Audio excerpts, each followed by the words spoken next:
ভাবি আপনি নাকি ভাইরে কইছেন আমি ভাইয়ের লগে প্রেম করি। শুনেন ভাবি, আমার সাথে ভাইয়ের সাথে কোনো প্রেম প্রীতি নাই। এটা আপনি কি কইলেন ভাবি?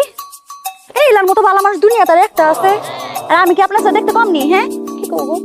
তুই তো খারাপ করে পল্টি পড়বি রে। সকালবেলায় বাবির জরকা করছস তুই আমার লগে, আমার ঘর তো বের করে দিচ্ছস। অন বাবির দিকে খারাপ করে পল্টি লস না। মস্করা করো না তো। আমি যাইতেছিলাম আমার জামাইয়ের দাওয়াত থেকে, ভাই আমার এই জায়গায় কেন খালি খাই আমার সময়টা নষ্ট করলো। আপনার জামাই রে একটু চোখে চোখে রাখেন। আমার রাস্তাঘাটে ত্যাক্ত করে পিট করবার চায়। কি? হ্যাঁ, আমার ত্যাক্ত করে, আর হ্যাঁ তো বন্ধু কিছু কইবারও পারে না, সইবারও পারে না। এলাম না ডাইকে লইছে। আচ্ছা মুক্তারে যে তোর ত্যাক্ত করে কথা তুই আমারে কথা কি রে? কিন্তু হ্যাঁ আর লেগেছে আপনার মধ্যে একটা কাইজা লাগছে, এটা একটা সুত্তোলন লাগতো না? কারণ ভাবি যাইবো কাইজা করবো সদ্ভুত।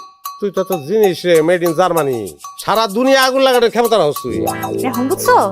আর যদি কোনোদিন দেখছি কোনো বেডি লাগে হাইটটা কথা বলছে একটা খুন করে না। আমি থাকতে তুই অন্য বেটার বউর দিকে তাকাস, তোর শরম নাই, লজ্জা নাই? কি হইছে কি? কি হইছে পরে কইতেছি, তোর আগে বুতা দিয়ে বাইরে করে